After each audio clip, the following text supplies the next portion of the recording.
আজকে যখন অফিস ছুটি হলো, মন চাচ্ছিল খুব করে একটু চাপা শুটকি দিয়ে রান্না করে ভাত খাবো। যেই বলা সেই কাজ।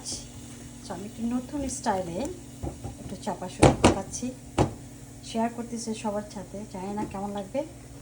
এখন এটা আমি সব কিছু আলু, রসুন, বেগুন,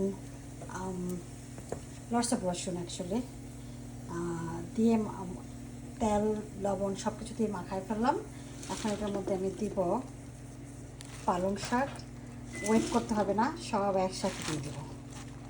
পালং শাকও দিয়ে দিলাম। তারপরে এটার মধ্যে দিব অ্যাকচুয়ালি কী করে দিই এটা,